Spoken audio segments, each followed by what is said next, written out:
Coming Back is a 100% listener-supported podcast. To support the show and to get your hands on some really cool podcast swag, head on over to patreon.com/ShelbyForsythia. Support the show for as little as $1 per month and change or cancel your support at any time. Your support keeps Coming Back ad-free, which is really awesome. Thank you.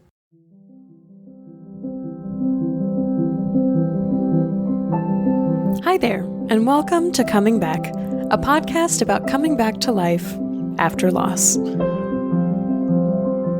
On today's show, I'm talking to Candyce Ossefort-Russell, a therapist and author of the popular Medium article, Want to Support Your Grieving Friend? 5 Truths About What Really Helps, that one of our grief growers posted in the private Facebook group this past month.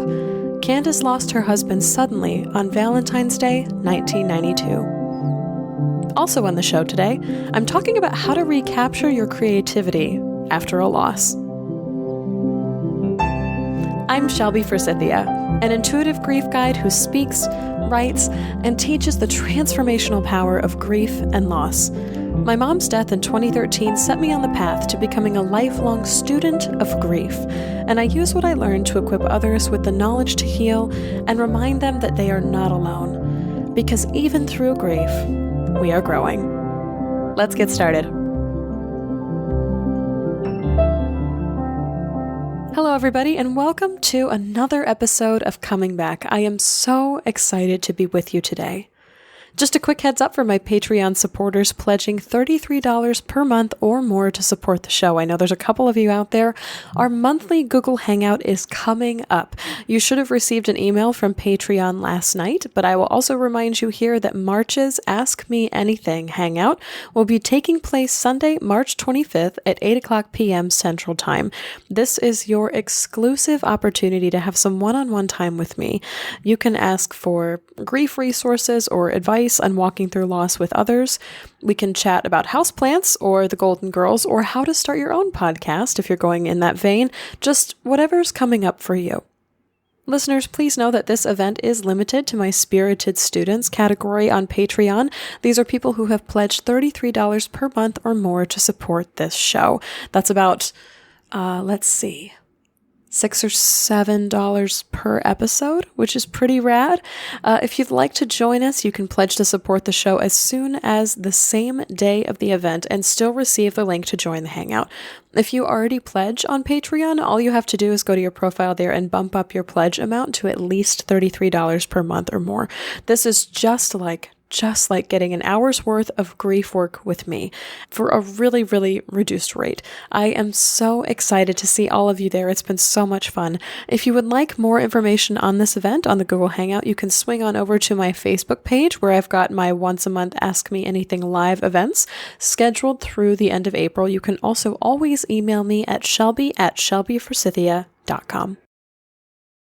Okay, so today I want to talk about how to recapture your creativity after a loss. Creativity is a really big deal for me, and one of the first podcast episodes I did, episode 5, entitled The 6 Grief Myths and Why They Suck, one of my most popular episodes, I told a story about how my voice was one of the most surprising things I lost in the midst of my grief. When my mom died, I stopped singing for over a year, I think, and I didn't really notice it. There was so much else going on that I didn't realize that I'd stopped singing and stopped writing and stopped speaking about things with passion and conviction. My voice was gone. I was wrestling with so much and had to continue to be so much for myself and for others every day after her loss that I didn't even notice my voice, which I had been using beautifully and consistently to sing, write, and speak since I was a little kid, was gone. I didn't become mute, but that gusto, that feeling behind it had vanished. When I had this realization, it had been over a year since she died. I remember I was kneeling in front of my makeshift altar at home that had her picture and a candle and a couple of other things on it, and I was crying again about the fact that my mom was dead, and something in my heart space, not my head space. My head was telling me it was a stupid idea, but my heart was telling me that I needed to sing about my pain. It sounded absolutely ridiculous, but in that moment I was like, well, what the hell do I have to lose? So I did. I started singing. And the song that came out of me was totally different than anything I had ever created or thought to create before. In that split-second moment, I realized I had stopped singing for over a year, and the voice that was coming through now was the one that had been waiting for me in my grief. That was the first step on the road back to rediscovering my voice post-loss. I think we're all creative creatures, whether we're knitting or playing an instrument or juggling or speaking or running a business or making jewelry. We all have this innate capacity within us to create and to make things exist in the world that weren't there before. It's a quality that's inherently human. Few other species make things and put them out into the world simply because they want to. We humans cannot help but create. It's in our guts and in our hearts to create. And it makes so much sense that we lose our creativity or our inspiration or our dreams or our abilities when we grieve. So much else is going on in our lives, and also, life isn't that great. Life is garbage while we're grieving, and while some artists thrive in the darkness and the grit and the sadness and that angst, most of the rest of us are all floundering around like, wait a minute, where'd that go? When did that stop? How can I get that back? So I've got some thoughts on recapturing creativity for you this week, grief growers. And here we go. So first, when you recognize that you've lost your creativity, acknowledge it. We talked about acknowledgement a lot on last week's episode 38. So acknowledge it. See, hear, validate, give permission to the fact that yes, your creativity is gone. And then, yes, grieve. Grieve for the fact that you haven't worked on your needlepoint project in months. Grieve for the fact that you had to say goodbye to your neighborhood choir after your dad died. Grieve for the fact that you woke up one day and realized the thing that you were working on, the thing that you were creating when your loss hit, no longer exists, or at least no longer exists in the same way that it used to. Just like acknowledging that you will not be the same person after you lost that you were before your loss, your creativity will not be either. And that brings me to my next point. Reframe and release. This is the hardest step. Once you've acknowledged that your creativity as you once knew it is gone, say goodbye to it. A formal goodbye. Some people like to write a letter to their inspiration, thanking them for spending as much time with them as it did. Some people put away their art supplies as a symbol of stopping a project or a practice. For me, this step was actually pretty unconscious, but once I noticed that my voice was coming back in a different way than I was used to using in the past, I felt more comfortable putting away my old songbooks and my old journals, my old ways of using my voice for a while. This step is all about releasing that pressure that we sometimes put on ourselves for our lives to look and be exactly the same as they were pre-loss. And this is the hardest step in the process, especially, if your grief is a big part of your identity, if it's a big money maker for you or the breadwinning element of your life, or if you've sunk a lot of money or time or talent into it and honing your craft, this part of it can be really, really painful because the formula, as we remember for grief, is time plus intensity. So the longer you've been doing something and the more intensely you've been investing in it, whether it's monetarily or in a heart space, the more you have to reframe and release in this step. But please know that this is absolutely necessary. Think of it as cleaning out your heart space. I'm kind of doing a sweeping motion on this end of the mic. Asking yourself, what is it that no longer works for you? And even more importantly, more specific, what boxes do you no longer fit into creatively? So last step, now that you've acknowledged and released your former creative work, swing open the doors to something new. This might be the return of your former practice in a new lens or at a new depth, like my voice came back to me in a totally different way. This might be a totally new practice that you weren't expecting. Whatever it is, keep your mind open, your heart open, your emotions open to your creativity and your impulses taking new shapes and coming to you in new forms. One of my favorite authors, Elizabeth Gilbert, frames this beautifully in her book, Big Magic, which is one of my all-time favorite books on creativity. I actually just finished reading it for the second time. But she says creativity is being constantly curious. Constantly curious. Did you used to paint cars but are now itching to do jigsaw puzzles? Did you used to draw in charcoal and now you want a garden? Did you used to love to cook but now you want to knit your child a hat? Just follow that. It seems totally random, totally out of the blue, but just follow this as curiosity. This new form of expression that's coming to you. It's not visiting you to make you money or hang on the wall or to impress your friends. So just follow it forward. The visualization that I get here is like a silly blindfolded, leading the blindfolded trust exercise at a summer camp. It's kind of like, oh, what the hell? This is creativity. Just follow me. Let's see what happens. This is a new and odd energy to bring to the heaviness and the anguish and the numbness of grief, especially if you're grieving still that you've lost your creativity and the picture of what it used to look like before. But see if you can make yourself even a little bit receptive to this energy, this playful curiosity energy. See if you can paint your nails along with a YouTube video or write a song in a totally new instrument to you. It's all play for the purpose of helping you come back. So for me, this looked like embracing this new voice of mine. If you've listened to previous episodes of Coming Back, you'll know that this voice can sometimes look like chanting or writing like I speak or making lists of 3 things. You see how I just did there, chanting, writing, making lists of 3 things. That somehow became a signature for me, a spoken and written trinity. I don't think I did that all that much before my mom died, but now it really, really sticks and has become a part of how I express myself in the world. It's a creative outlet for me. I don't sing classical Broadway as much as I used to. I don't play performance piano anymore. But I do work with flowers, and I do create videos now, both on YouTube and on Facebook Live. These are both things that I never did creatively before my mom died. This podcast also came out of my new voice, and it will be here and exist as a creative outlet and service for as long as it feels good. That's how I want it, and that's how I've learned that my creativity wants it too. Creativity is a tandem process, and my creativity and I are working together in this. She is speaking through me for as long as it feels good for the both of us. It's kind of this beautiful contractual relationship that we have. Just like everything else in Coming Back, your loss is an invitation to build something else in your life. Of course there is pain, and of course there is sadness in releasing a personal creative outlet, because in a way it just feels like tearing it all down, throwing it out, discarding it, shattering it. That's really, really heartbreaking. And for a lot of us, it's how some of us literally define ourselves and the work that we do in the world is through our creativity. But holding on to expired creativity does not serve us.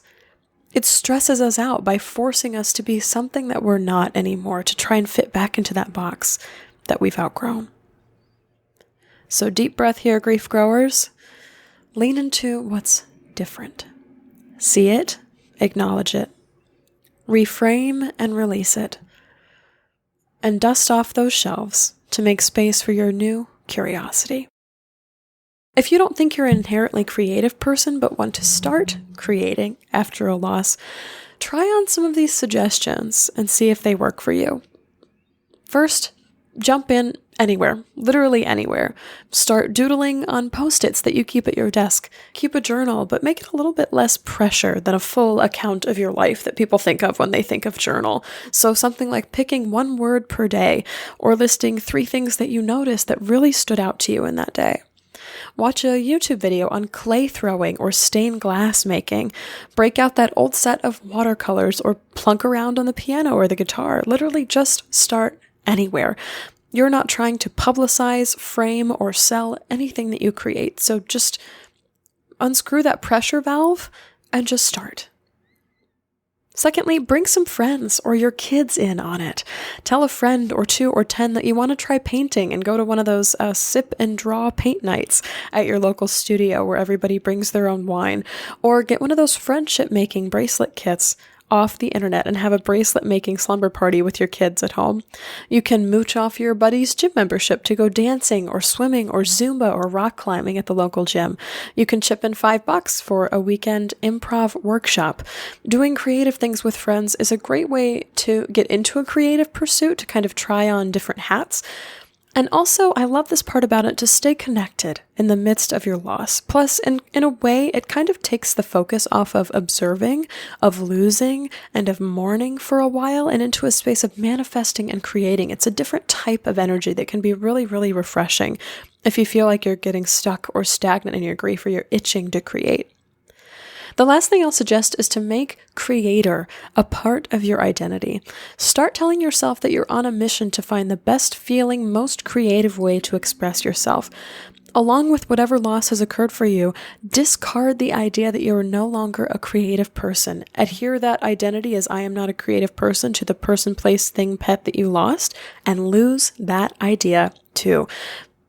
Bury this idea along with whatever loss has happened for you.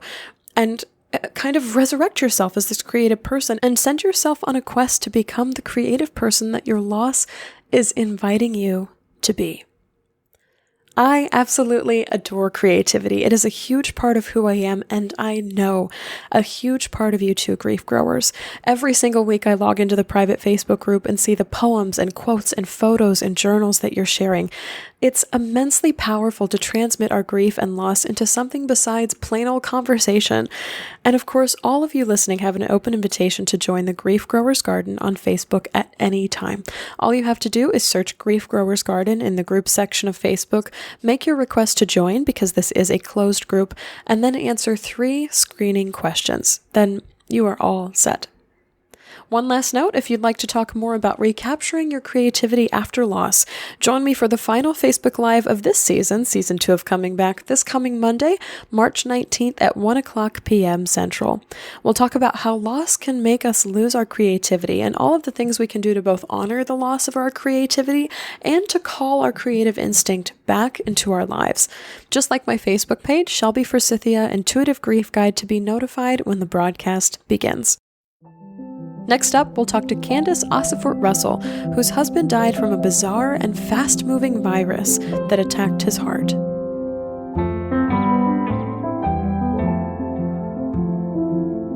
Candyce Ossefort-Russell is a psychotherapist, grief advocate, writer, and therapist trainer who brings a unique blend of personal and professional experience to loss, trauma, and emotions of all kinds.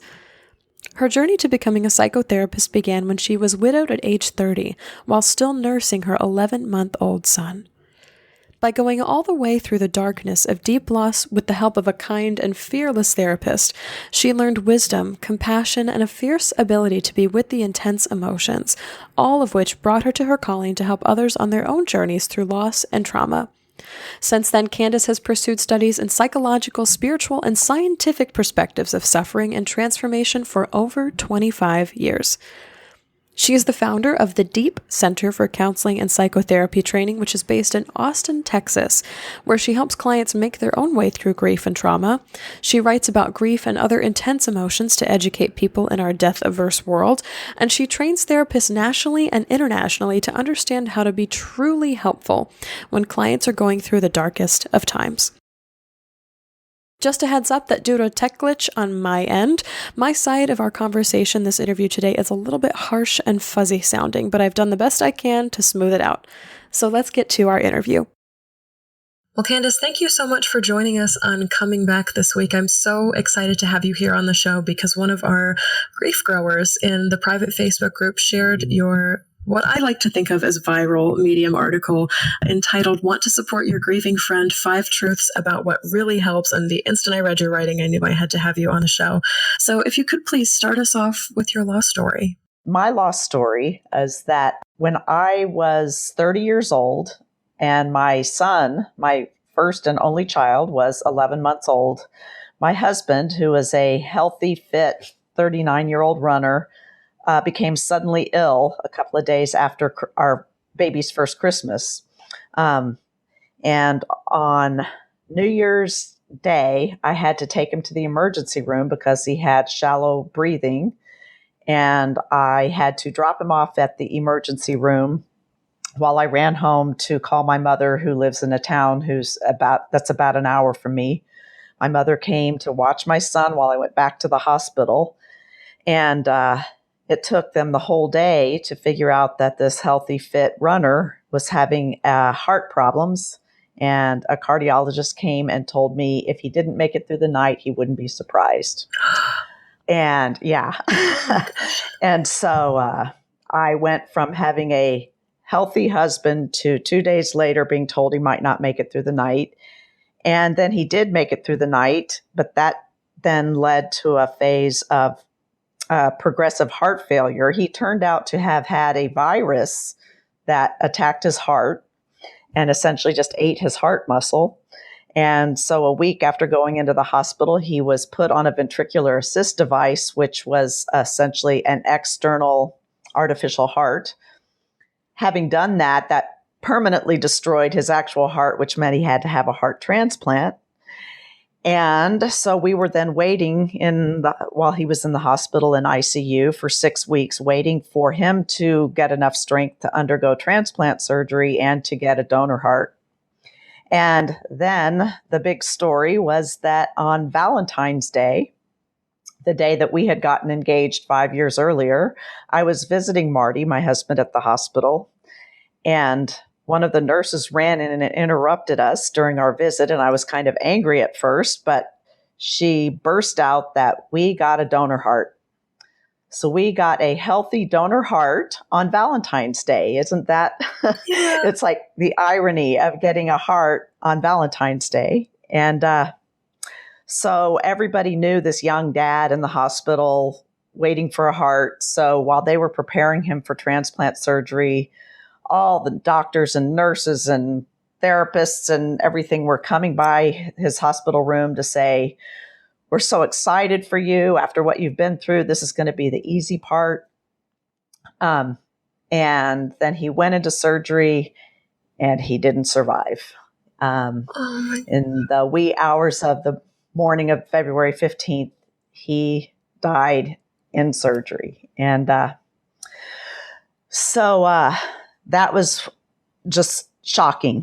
We went from this this roller coaster of he's not going to make it through the night. Then he did make it through the night. And then they had all kinds of hope that he would be okay.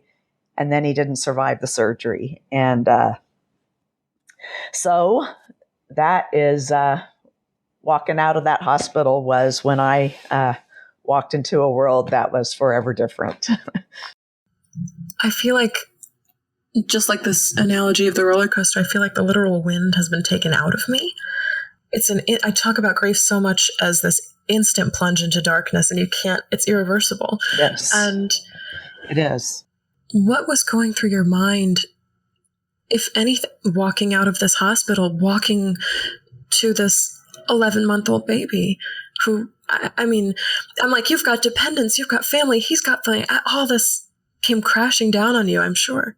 I just remember when I remember the feeling when the surgeon came in and said he didn't make it. I just remember that I was kind of like a shocking numbness. It was like terror and a shocking numbness all at once. Walking out of that hospital, I still remember it was winter, and I live in Texas, so it's not intense winter. In fact, I remember there were these bright yellow and purple pansies planted outside the door, and it was a bright sunny day. And I just remember not understanding how the sun could be shining. Yeah. I didn't understand how there could be sun and how cars could be driving and down the street. And the fact that the whole world hadn't come to a complete stop was mystifying to me. It was very disorienting to know my world had ended and walk out into a sunny, beautiful day where everybody else seemed normal. And you just want to walk around and grab him by the collar and be like, "Don't you know? Don't you know?" Right. Oh my God. Had you and your husband talked about the possibility of this happening? Not specifically. Actually, I mean, I had quit a graduate program when I had my son to stay home with him. And my husband, Marty, his father had died when he was 18 years old. So I guess it was when I was pregnant, we decided that if I was going to stay home with the kid, that he should get more life insurance. And so in that respect, we had talked in the abstract of if something ever happened to him, which is weird because what 30-year-old person thinks ahead to buy life insurance in case something happens. But it's an incredible amount of foresight. I know. But as far as in the hospital, I think that's one of the things that I learned from having lost Marty is that that's one of the things that, there's always those little things that you look back on and feel guilty about, no matter how much anybody tries to reassure you, you shouldn't feel guilty. And one of those things is that I was holding it together to still take care of a nursing infant and then go visit Marty in the hospital and all that. I could not allow myself to comprehend or know that he might die once he survived that first night. I was certain he was going to live. And I think there might have been times that he was scared and worried he might die. And I just didn't open myself to talking to him about it because, he didn't indicate it. I'm assuming maybe he did, but I myself did not allow myself to know in those weeks in the hospital that he wasn't going to leave the hospital. And, but since then, I had another friend die of cancer a couple of years later, and I walked right up to the edge with her and we talked about everything because I learned the hard way that you don't ever want to have those kinds of regrets. Oh, I love that. Thank you. I'm curious what you did then for his remembrance, his service, his family. Were there special songs played? How did you honor him and his life? Part of what happened when he died was I felt like my old self died too. And my old self had been a very compliant, sort of people-pleasing kind of person. And I felt like Marty was the only person who really knew me as the real, authentic person that I was. And when he died, that whole compliant facade just shattered. And I didn't care about pleasing anybody else anymore. However, it took a few weeks for that to kick in. So immediately after he died, he was cremated and we had a memorial service.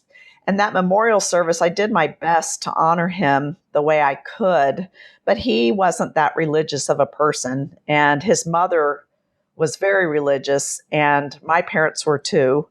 And so he was his mother's only child also. So I feel like the original memorial service was more for her than for Marty. I tried my best to honor him within it, but this woman who had lost her husband and her only child, I felt like needed to have the kind of service she needed to honor him.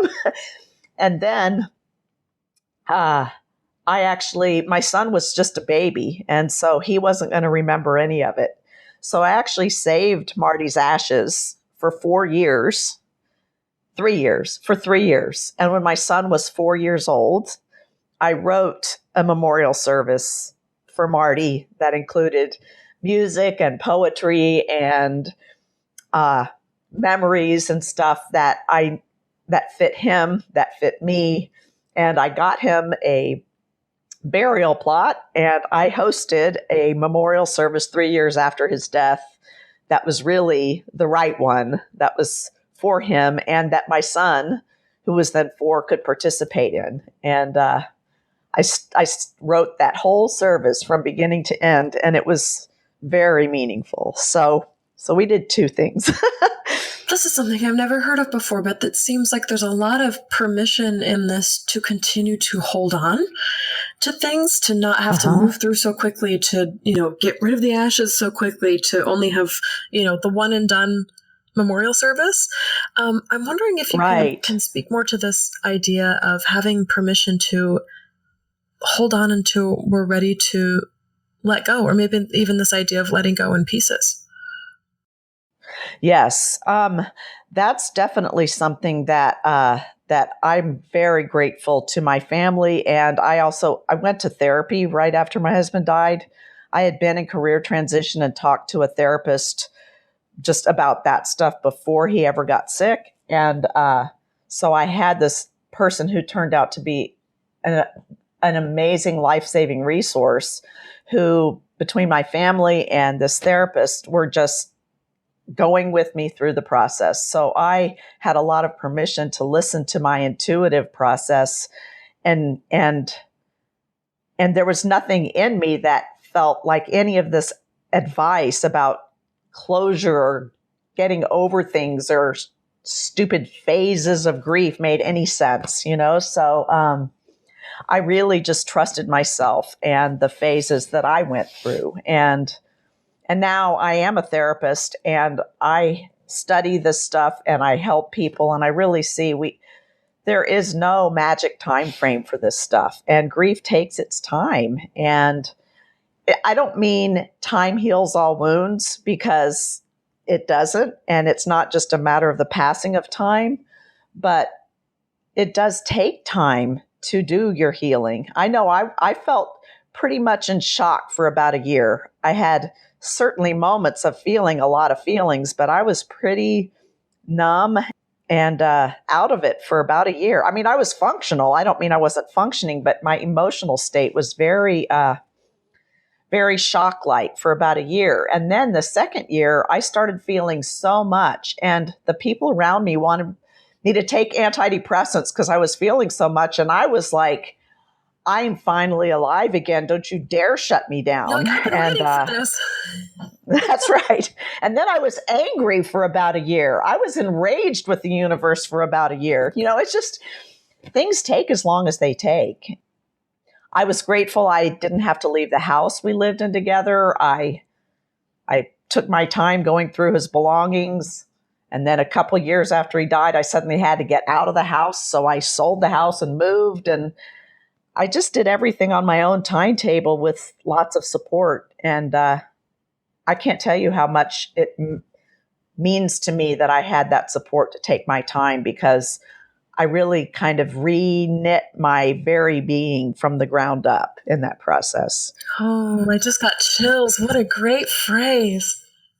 I re-knit my being from the ground up. Oh, I love that.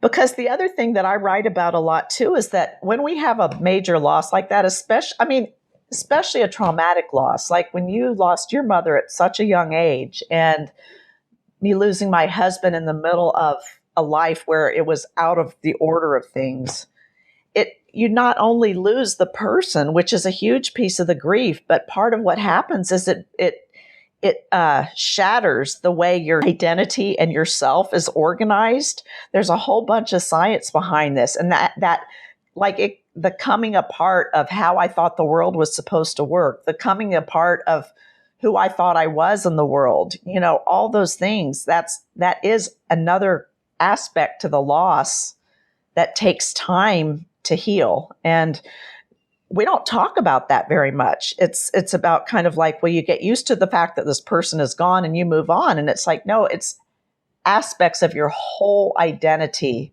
that have come apart and have to be put back together.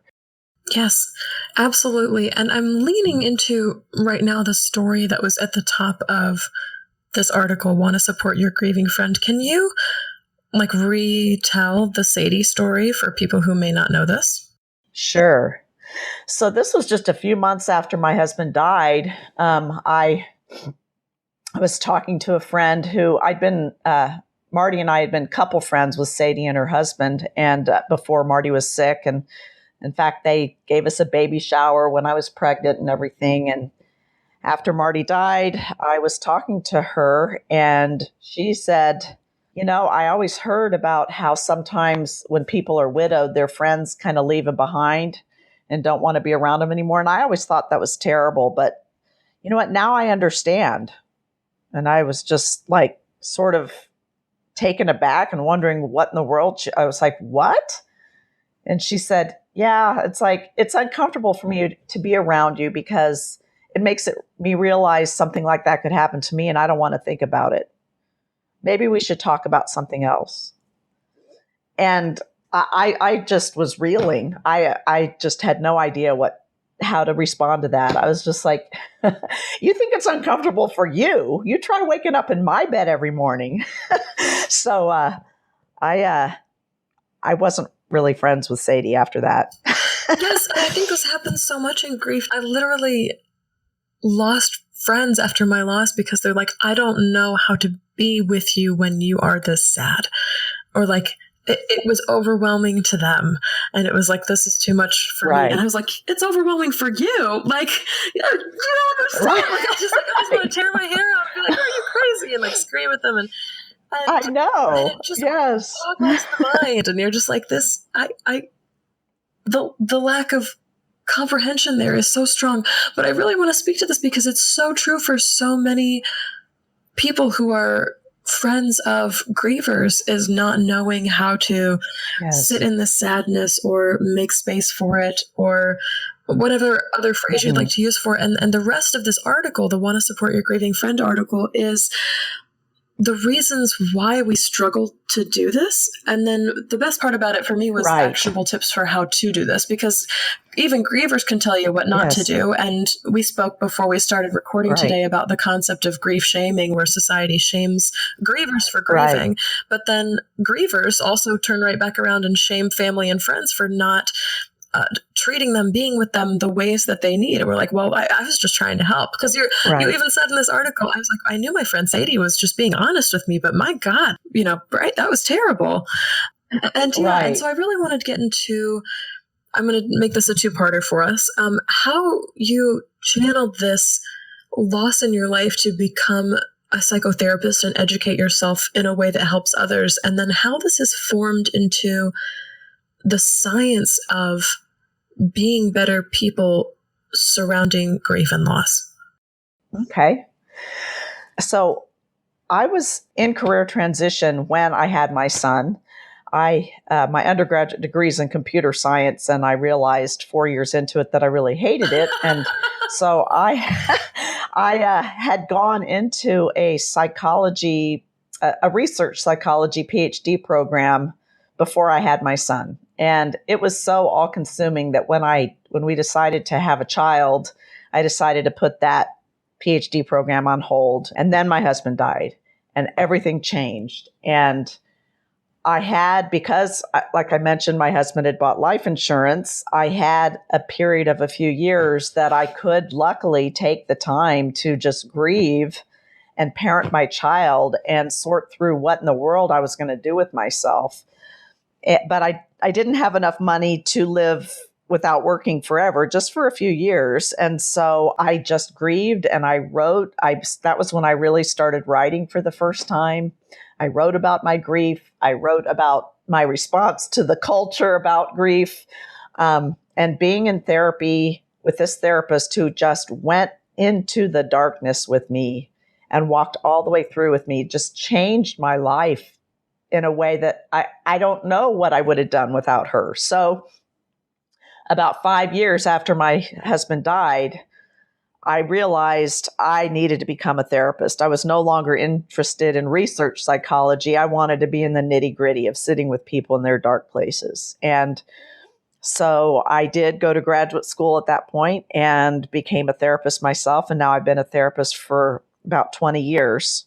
And I wrote my master's thesis about grief, and it's just been having gone through this loss and then coming through to helping people with grief has sort of led me to this place where I can't tell the difference between work and art and passion and love, because to read about the theories behind all this emotion and everything really helped me, I think I knew that my process was something to be honored. I knew that it had changed me in a way that made me a better person and a more capable person of sitting with people in hard times.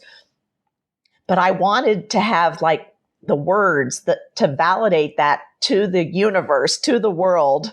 So rather than just just my experience matters. I wanted to be able to articulate this to the world to have an impact on the way we see grief. And so my master's thesis was more from a sense of depth psychology, like Jungian perspectives and spiritual perspectives on this grief process. And then for the last 20 years, that has tied into an amazing burgeoning of emotion science and neuroscience that explains a lot of emotion theory. And so I have really been looking at emotion theory through the lens of grief to really see how the way our brains are wired and the ways our need for attachment in the world explains why grief hurts so much and why it lasts so long and why people have such a hard time knowing what to say when they face someone who's in that kind of pain. So it's become this lifelong integrated journey for me to study all this stuff and then articulate it in words in order to both comfort grievers, because it makes people who are grieving suddenly not feel crazy to know that this makes biological sense, what they're feeling. And it also helps people who want to help grievers understand what they're seeing in front of them and also understand why they're having such a painful reaction to their loved one's pain. And my other piece is that I train therapists because I just got lucky and I found a good therapist who was willing to go with me. But there's a lot of misinformation in the psychology world about grief too. And so many therapists just kind of face grieving people and try to force them into the 5 stages of grief. And the therapists themselves don't know how to help. Yes, it's insane. There are a lot of... Yes. Wow. There are so many therapists. I mean, graduate schools, that's all they teach about grief. And so I have this passion of training therapists to be able to sit with people in the darkness and go down and through it rather than trying to rescue them from it. That's another lovely phrase, go down and through instead of trying to rescue. Yes. That speaks to me so strongly because it is this, are you going to diagnose me or are you going to go on the journey with me? I'm kind of laughing at a lot of the science with grief because I'm sure you have like some favorite subjects or favorite topics or favorite facts that you like geek out on that you've learned so far. What are your favorite or like most surprising insights that you've gleaned from this emotional science research and grief? Let's see. For grievers, I mean, one of the things is the Polyvagal Theory of the nervous system, which talks about how we are creatures, essentially, right? We sense in the world with our bodies whether the world is safe or threatening. And when our gut perceives threat, it sets off our nervous system either to go into hyper arousal, like heart beating fast and shortness of breath and anxiety kind of symptoms, or if the threat is intense enough, it causes us to go into a collapse state, which is a state of kind of paralysis and numbness and even dissociation. And what Playing dead, for lack of a better phrase. Exactly. That's exactly what it is. And so essentially what I've sort of pulled apart is how when you lose a loved one, it causes your whole nervous system to perceive threat all around you because it upends so many things. Like the person that you are used to turning towards, you turn towards them and they're not there. And that lack is perceived as dangerous. And all the roles that you depended on them for are gone. All these things. It's like, so if you think about the quote symptoms of grief that people feel after a loss that make them feel crazy, where they don't feel like eating, they can't sleep, their heart pounds, they feel dizzy, they feel numb, all those physiological symptoms that you feel after you lose a loved one, all of that makes sense because it's just your nervous system responding to threat. And so for people to realize that these symptoms that can be so intense that they've never felt before and they can last so long, that it comes from that perception of threat in the environment that is caused by this person having gone missing, that that it just makes sense that that's what your body's feeling. So the other piece of this nervous system thing is that we also can feel threatened by the threat. So if we get scared of our feelings, it makes the feelings become detrimental to us and they can turn into depression and illness. But if we feel safe with the feelings we're having, they're just feelings and they will move us towards healing and take us in the direction of exactly what we need in order to heal from this huge wound that is loss. So our culture that shames grievers actually sets grievers up to feel bad about their feelings and be afraid of their feelings, which is the very thing that can cause the feelings to become illness-inducing and depression. Versus if we could encourage people to know that the intense emotions they're having are normal responses of their nervous system to this situation that they're in, then their feelings will just flow through them and lead them towards the very actions they need to take in order to heal. It's just this layered. I can't be with you because you're sad. Oh, I should be afraid of my sadness. No one wants to be around me. Right. Oh, it'll pass in time. You shouldn't be this angry. Oh, I should be afraid of my anger. And so it's this, the threat becomes a threat. And so it's like this meta threat level threat. Exactly. There's so many layers to this. And it's just, I love this, that there's science behind it, because not only is there validation of somebody sitting across from you saying, this is normal, actually that happened to me too, and isn't it ridiculous how we respond to each other sometimes, but there's scientific proof of this is how our bodies are made to react to grief, and if we're afraid of ourselves, it only becomes stronger. Even their own emotional states can scare them because they're bigger than any they've ever had before, So yes. To feel things at this depth is mind-blowing. Yes. Yeah, and overwhelming and very scary. Can we kind of flip the tables for a moment and talk about some interesting science facts for those either watching grievers, helping grievers, related to grievers, but maybe not on the first lines of a loss? Sure.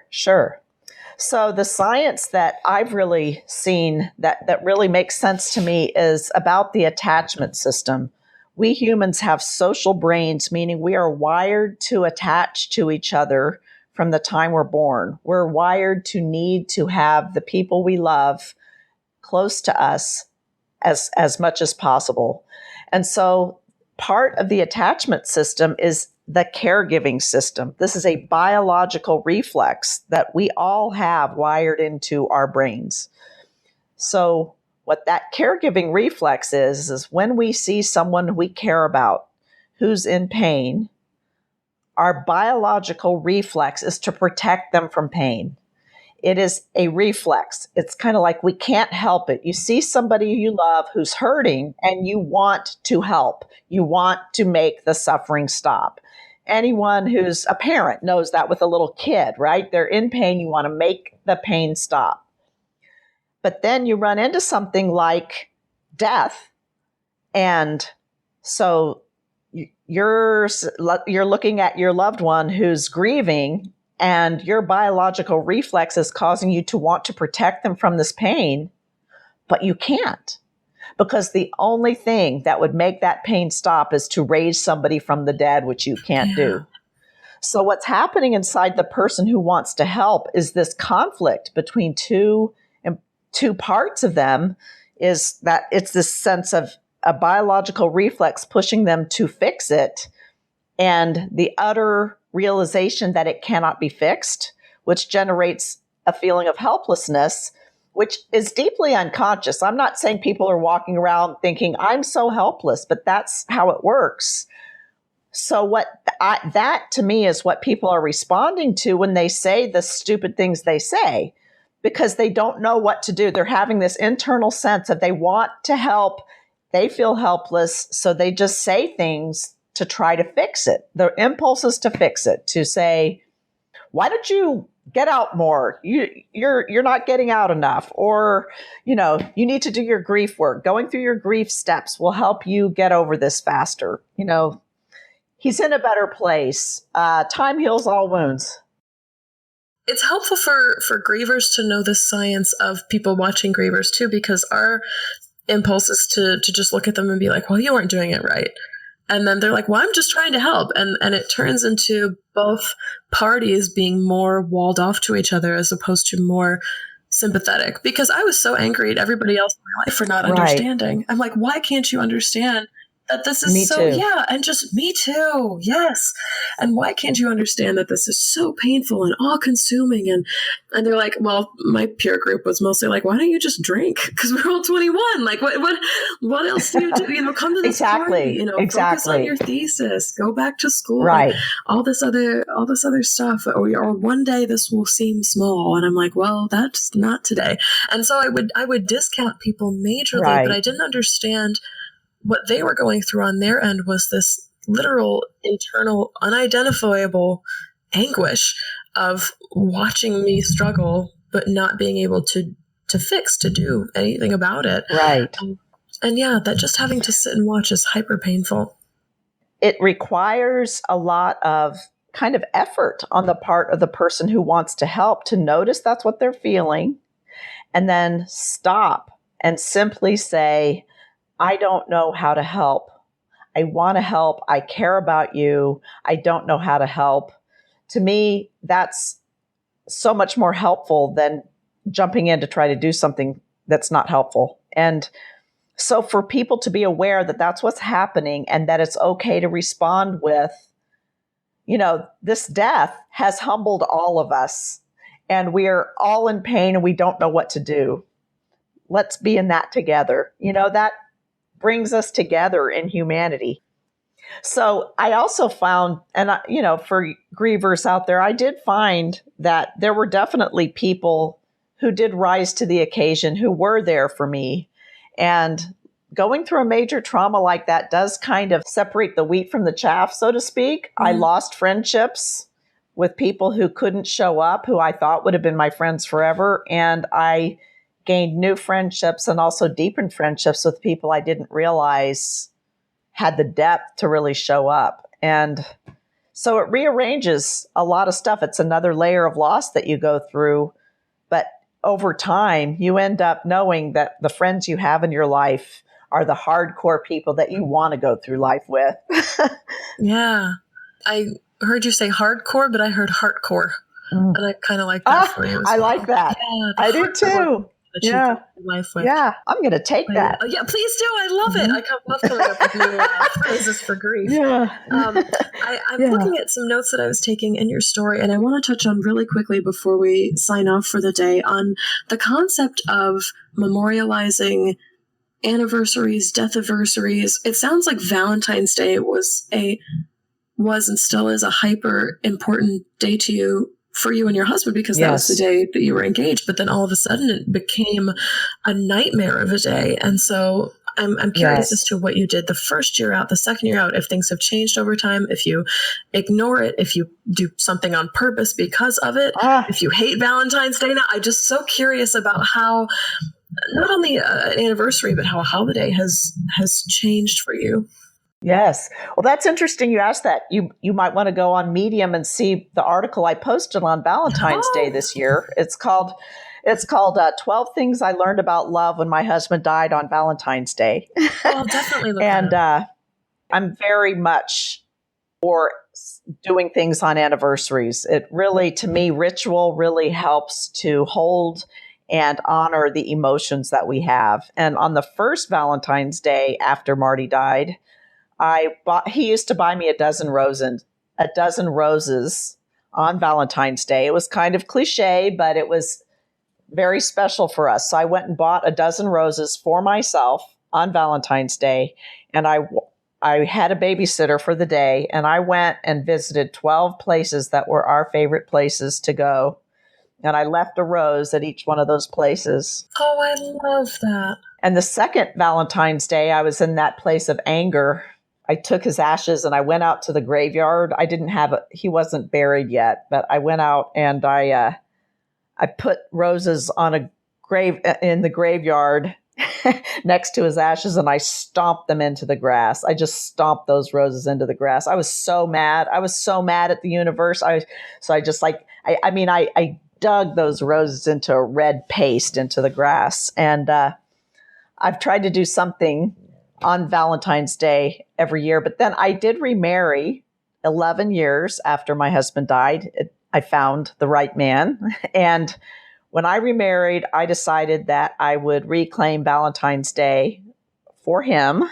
And since Marty actually died on the wee hours of February 15th, I kind of own that as Marty's death anniversary so that I could have Valentine's Day with my live husband and the 15th for my dead one. I always try to do something.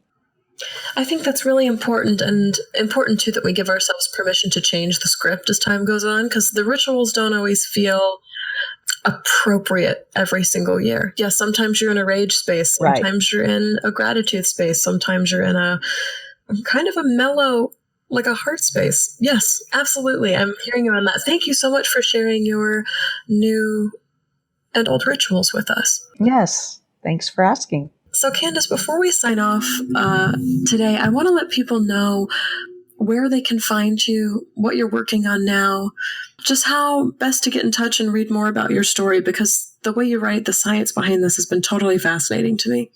Well, thank you so much. Yes, I have a free downloadable ebook about grief that basically kind of busts 5 myths our culture perpetuates about grief. If you go to my website, which is candicecounseling.com, CANDYCE, counseling.com, there's a bar at the top of the website where you can download that grief ebook.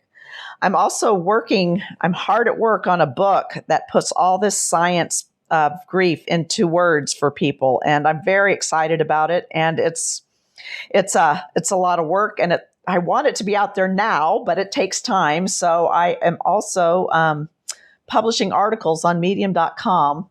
My medium.com address is @COR-therapist, Candyce Ossefort-Russell therapist. And I have a bunch of articles out there that are about grief and emotion. I'm about to publish one about loneliness. That's going to come out this coming week. So the grief ebook on my website and the medium.com articles will give you lots of good information. That's perfect. Candice, thank you so much for coming back today and sharing not only your lost story with us, but this new information and new vocabulary for information maybe we already knew on coping with grief and loss for ourselves and when we're walking with others on this path. Well, you're welcome. Thank you so much for having me. I'm really honored to be here.